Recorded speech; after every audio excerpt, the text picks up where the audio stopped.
Buen día o buenas tardes. Mi nombre es Pablo Carosino y yo voy a ser el docente de la materia Concepto de Derecho, docente de ustedes, ¿no? Y lo que quiero ahora es hacer una breve explicación de lo que va a comprender nuestra materia y las tareas a realizar por ustedes a los efectos de la promoción. Les recuerdo, esto seguramente ya lo saben por la facultad, que la promoción de la materia es obteniendo una nota final de 8. El que saca nota final 6, más de 6 y menos de 8, tendrá derecho a dar un examen final. O lo puede dar hasta 3 oportunidades, si mal no recuerdo. El que saca menos de 6 no deberá recursar la materia. A los efectos de la promoción de la materia, yo tomaré un examen parcial cuando lleguemos a la mitad. Es una materia de alrededor de 11 capítulos, tiene el apunte, así que calculen cuando terminemos. Yo calculo que el capítulo 5, quizás el 6, tomaremos un parcial, después otro parcial cuando finalicemos la materia, y habrá que realizar un trabajo práctico individual con un tema a elegir por ustedes dentro de una lista que yo les propondré para obtener alguna otra nota. La nota final se obtendrá de lo que pueda llegar a ser el promedio de los dos parciales más la nota del trabajo práctico y una nota conceptual que yo también colocaré por la participación en clase. Es decir, si bien los cursos no son obligatorios, la mayor participación en clase, la inquietud que puede mostrar el alumno serán determinantes a los efectos de obtener en caso de que una duda en cuanto a la promoción o no que me pueda merecer el alumno, bueno, el hecho de haber participado, de mostrar inquietud por la materia, será punto fundamental. Y cuando hablo de inquietud en la materia es porque yo soy consciente que esta materia tiene mucho de actualidad. Entonces, es un poco una cultura cívica, una educación cívica que yo creo que la debemos tener no solo como profesionales que van a ser ustedes, sino además por nuestro carácter de condición de ciudadanos. Entonces, para mí es importante que el alumno muestre inquietud por lo que es en definitiva el diario vivir de los argentinos, más desde que alcanzamos la democracia. Entonces esa inquietud para mí es fundamental y en general trato de en mis cursos sembrar inquietudes, distintos pensamientos, quizás pensamientos políticos, pero sin un pronunciamiento partidario, sino simplemente inquietudes de temas sociales y valoro mucho la participación del alumno y el mostrar inquietud por esos temas. Ahora, ¿en qué consiste esta materia? Esta materia tiene dos partes bien diferenciadas. Una es concepto de derecho, nociones básicas de derecho, de lo que son las fuentes del derecho, hablaremos de la ley, de la jurisprudencia, de la doctrina, de las distintas fuentes de creación del derecho, el derecho desde el punto de vista natural, el derecho desde el punto de vista positivo. Esto es una evolución del derecho, lo que ha sido, y ahí hago lo que ha sido la evolución del derecho, primero con un concepto donde lo jurídico con lo ético, con lo moral estaba plasmado, la participación inclusive de ideas religiosas, el concepto de Dios como orden justo en lo que es el derecho, y luego una concepción más actual, lo que viene a ser un poco el derecho positivo, donde es la letra de la ley, el espíritu o lo que el legislador eh, establece como norma, lo que nos va a dar el concepto de lo justo o lo injusto y no tanto la presencia de Dios. Estos temas van acompañados con pensamientos filosóficos, Platón, Aristóteles, los padres de la Iglesia, porque nuestra cultura occidental tiene mucho del cristianismo. Entonces aparecía San Agustín, Santo Tomás. No los quiero asustar, esto es una rápida mención, simplemente para el que tiene alguna inquietud le podrá interesar. No voy a ahondar sobre filosofía tomista o Platón, Aristóteles, porque no es esta exposición de esta materia. Pero lo hago mención. Lo mismo que haré mención de antecedentes históricos, la evolución del derecho, ya no cuando vemos concepto de derecho, sino cuando ya entro en la segunda parte de la materia, que es el derecho constitucional. Ahí habrá también un poco de antecedentes históricos, la Revolución Francesa, los distintos pensadores que hubo en la Revolución Francesa, que dieron nacimiento a la idea de la república y que es el sistema republicano el que nosotros hemos plasmado en la Constitución.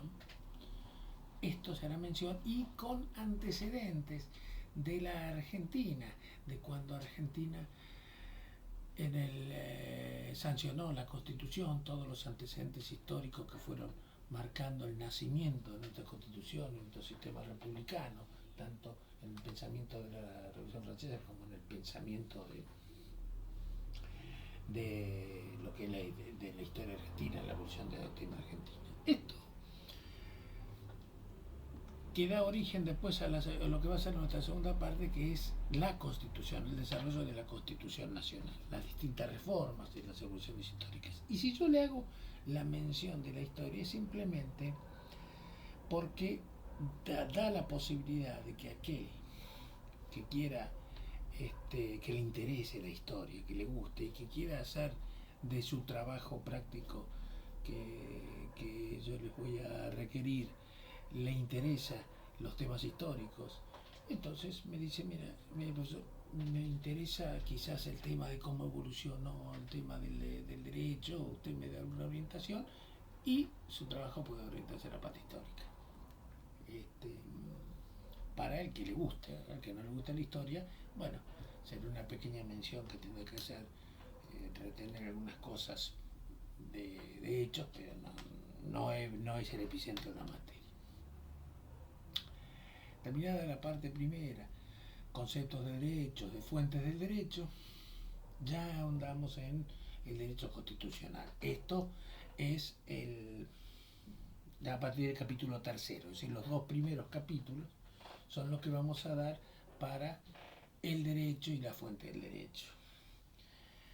Lo primero que vamos a hablar es sobre los pactos preexistentes. Este es el tema histórico, sobre todos los antecedentes que hicieron a la sanción de la Constitución de 1853, y después ya entramos en el capítulo cuarto, que es la parte dogmática de la Constitución, las declaraciones. Y ahí tenemos el artículo primero, donde vamos a hablar del sistema representativo, republicano, federal, el tema de la Iglesia y el Estado, el tema de los tributos, impuestos, tasas, contribuciones, que son nacionales, municipales, o bueno, pero los conceptos de tributo. Y después ya entramos en la parte de derechos, todos los derechos que nosotros tenemos. Y vamos también a desarrollar los nuevos derechos y los derechos que fueron plasmados en la Constitución del 53. Los derechos fueron evolucionando, y ahí vamos a hablar de una constitución de tipo de corte liberal, y que es la Constitución de 1853, el advenimiento del peronismo que trajo el constitucionalismo social y la incorporación del artículo 14 bis en la reforma 57, y los nuevos derechos que fueron plasmados en la Constitución del 94, los derechos de tercera generación, defensa del consumidor, medio ambiente. Estos que son los nuevos derechos que antes no estaban establecidos en la Constitución. Y cuando finalicemos después esos derechos, vamos a hablar también de los derechos y tratados internacionales, porque ahora, a partir del 94, estos tratados internacionales vinculados a los derechos humanos, muchos de ellos tienen jerarquía constitucional. Entonces ahora ustedes, los que son mayores sabrán de que antes, cuando nosotros éramos chicos, no se hablaba de los derechos humanos. Esto es algo que se empezó a hablar después, cuando ya se reformó la Constitución de 94. No es que estos derechos humanos nazcan en el 94, venían desde el fin de la Segunda Guerra Mundial. Veremos eso, esa evolución, pero recién empezó a ser materia de tratamiento legislativo, tanto a nivel nacional como a nivel internacional, ya después, a partir de los años 70, 80, más evolucionadamente en el 90. Después de estos tratados internacionales, ahí también ustedes podrán elegir, si alguno quiere desarrollar un tema sobre algún tratado de derecho internacional, está el de los derechos del niño, los derechos de la mujer, el tema de los genocidios. Son temas, hay muchos temas interesantes de mucha actualidad. Puede ser materia de un trabajo si a alguien le interesa. Después, ya entramos, los tratados internacionales están en el capítulo 6, en el capítulo 7 de las garantías. Las garantías constitucionales son esas herramientas que la Constitución nos da para que nosotros podamos hacer valer nuestros derechos. Y está la garantía del debido proceso, de la defensa en juicio, de no ser condenado sin juicio previo.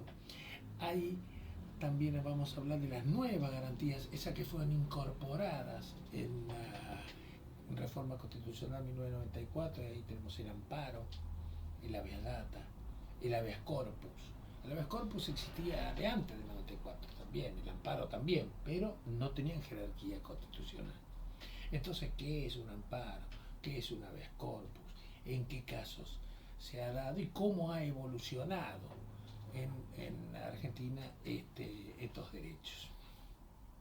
Terminadas las garantías, ahí ya terminamos con la primera parte de la Constitución, que seguramente quizás ahí pueda comprenderse, ahí pueda llegar a abarcar el parcial. Y entonces, después de eso entramos en la segunda parte, que son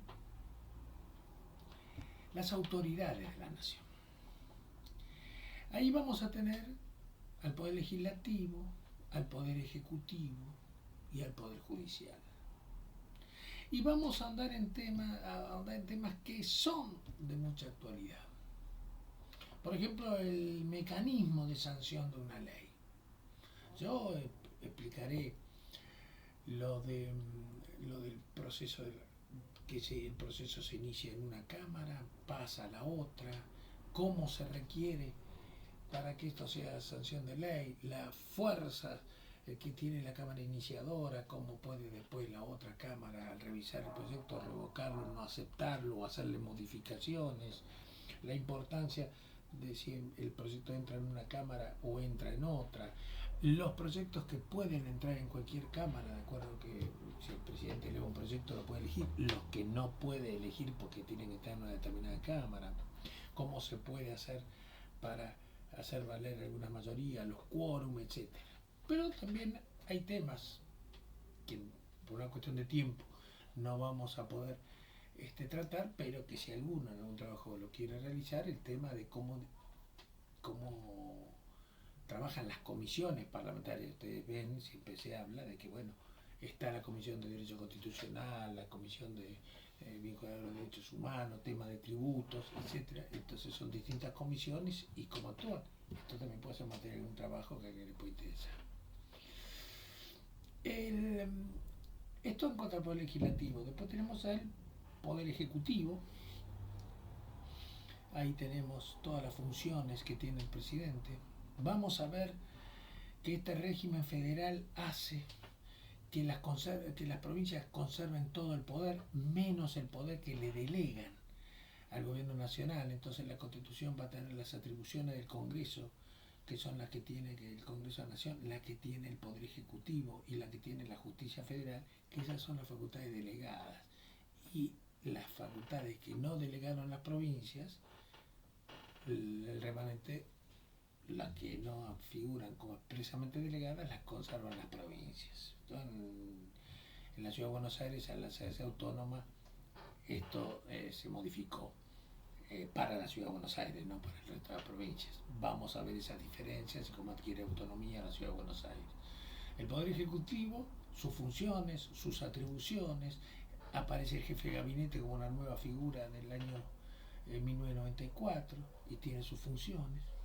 Vamos a ver sobre los distintos órganos de control, el OMUMAN, el Procurador General de la Nación, las funciones que tienen y los problemas políticos que, por ejemplo, se consignan cuando se quiere nombrar a uno, no se lo nombra, las presiones que hacen el Poder Ejecutivo para tratar de imponer el organismo que manejar ellos, el Poder Ejecutivo, a los órganos de control, cosa que la Constitución no prevé que sea esa la función, justamente para controlar al Poder Ejecutivo. Y finalmente vamos a hablar del Poder Judicial, que el Poder Judicial, su función es totalmente distinta a la de los otros poderes, tiene que gozar de autonomía, pero ahí hablaremos del Consejo de la Magistratura, este órgano que fue creado en 1994 y cómo el poder político ha tratado siempre de controlar al poder judicial y especialmente en los nombramientos de los jueces, condicionando al Consejo de la Magistratura. Esto sin intenciones partidarias, pero mostrando claro cómo todos los gobiernos han hecho sus influencias. Tenemos situaciones, por ejemplo, que puede ser cuando fue el gobierno kirchnerista, como lo había presionado, lo vemos ahora en el gobierno actual, en este nombramiento de los ministros de la Corte por vía del decreto, cómo trata también de influenciar en el Poder Judicial. Le digo esto porque lo hago yo sin intenciones partidarias, pero mi idea siempre es claramente, soy una persona muy republicana y como republicano quiero la división de poderes y no me gusta que ningún poder controle a otro. Entonces, esto que es muy común, no solo es patrimonio nuestro, de todos los países, pero la importancia de esa autonomía, esta autonomía del sistema republicano con división de poderes que fue creada por el sistema que estableció la República en la Revolución Francesa y que para mí es el que tiene que imperar por excelencia para evitar los autoritarismos, ¿no? Pero vamos a ver toda la función, el Consejo de la Magistratura, cómo evolucionó, cómo se nombran los jueces, cómo se nombran los ministros de la Corte, cómo se remueve a un juez, cómo se remueve a los jueces de la Corte también, o los juicios políticos de distintos funcionarios. Y en el último capítulo, que es el capítulo 11, son los gobiernos de provincia. Las exigencias que tiene la Constitución respecto a los gobiernos provinciales, en cuanto a cómo los gobiernos provinciales deben respetar y no pueden sancionar normas contrarias a la Constitución Nacional, a la primera parte, cómo se tienen que organizar políticamente, etc. Es decir, como ustedes ven, y después de eso tendremos el segundo parcial del examen final. Segundo parcial, mejor. Y están los que promocionan y los que no. Como ven, ustedes traté de hacer una apretada síntesis de lo que va a ser nuestra materia. Nuestra materia, repito, dos primeros capítulos que abarcarán lo que sea el concepto de derecho y la fuente del derecho, y después ahondaremos en el derecho constitucional. La idea de este curso es darle concepto de lo que es el sistema republicano y lo que es la organización de nuestro país, dar conceptos claros de cuáles son nuestros derechos y cuáles son nuestras obligaciones también como ciudadanos, y tener un conocimiento, porque muchas veces los funcionarios, en su búsqueda de hacer un poco de política partidaria, dicen cosas que son totalmente equivocadas. Y entonces yo a veces me producen en los dichos de los políticos o de los los gobernantes cierta reacción diciendo esto no es así. Y me puse una reacción y no compro las cosas que me dan, pero no las compro porque tengo un pequeño conocimiento de lo que es la norma constitucional y entonces reacciono a mi condición de ciudadano. Y un poco mi idea es a ustedes transmitirle todas estas cosas y como alguna vez algunos alumnos me han dicho, usted nos abre la mente como para que nosotros entendamos ciertas cosas. Pero repito, mi intención no es hacer política partidaria, por más que uno quizás cuando va hablando sus conceptos va transmitiendo ideas y entonces uno tiende a concluir cómo es que piensa esa persona. No trato yo de disimular o ocultarlo, simplemente transmito ideas en forma objetiva. Me gusta el curso abierto, que se opine y se opine libremente. Hay total libertad de expresión en cuanto a que uno se puede decir lo que piensa, porque yo parto de la idea que no existen ideas equivocadas. Yo no me siento capacitado para decir usted está equivocado. No, usted piensa distinto. Esto es, como si toda ciencia social es opinable. Naturalmente, la opinión va a tener que ser fundada. Las únicas afirmaciones en que yo digo, le puedo decir a usted está equivocado, es si me dice la independencia fue en 1840, no, fue en 1816. Hay hechos que son inequívocos, pero en lo otro es opinable. Uno puede estar de acuerdo con un sistema, otro puede estar de acuerdo con otro, simplemente dar los fundamentos. Yo voy a dar desde el ángulo mío los por qué de cada pensamiento. Yo digo, esto para mí está equivocado, o yo no coincido con esto no es republicano, esto sí por tal y tal razón. Y hacer un curso con mucho dinamismo y no que ustedes estén del otro lado de la pantalla escuchando lo que yo digo y consintiéndolo.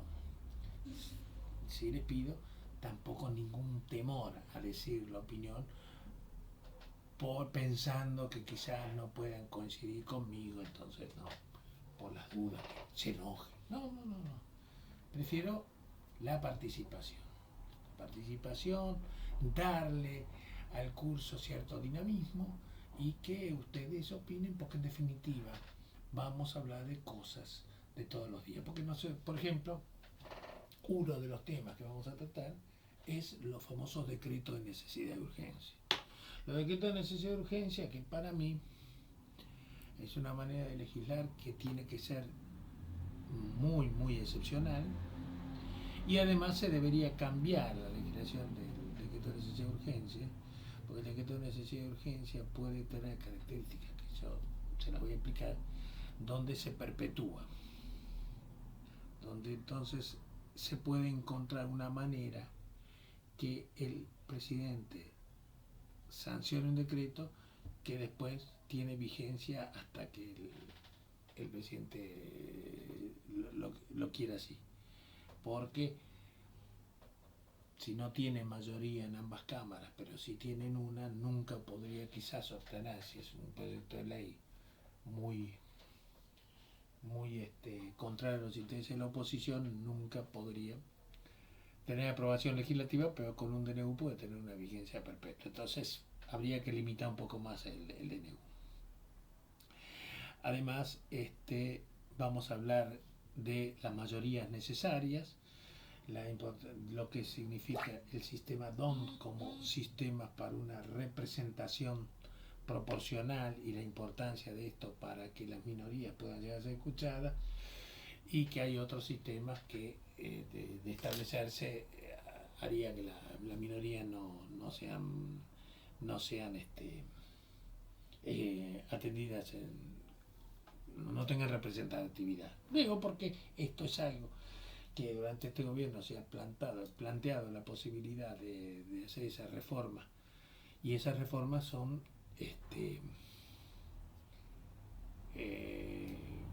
nocivas para el sistema republicano, pero quizás algunos pueden decir, bueno, pero no estaría mal porque en definitiva si tienen 2 votos que no tienen por qué tener representación, en fin, todo es opinable. Pero todas esas cosas que hacen a los debates y que puedan llegar a ser materia puede ser materia de un proyecto que se pueda discutir quizás en este año parlamentario, bueno, mi idea es darles pensamientos de todas esas cosas, de los pros y los contras que puede tener cada proyecto, para que ustedes se formen su propio criterio. Bueno, esta es una pequeña introducción que yo quería dar sobre los temas que vamos a ver en concepto de derecho. La idea es que en la próxima clase, ya la semana que viene, es decir, a partir del lunes 17 hasta bueno, toda la semana del 17, ya empezar con el dictado de la materia, y lo que yo quería anticiparle era hacer una presentación, decirles cuál era la promoción, la forma de promocionar la materia, y cualquier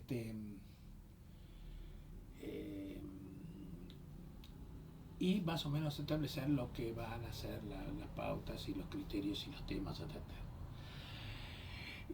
Además de la manera de poder comunicarse a través del foro, les dejo, ya les doy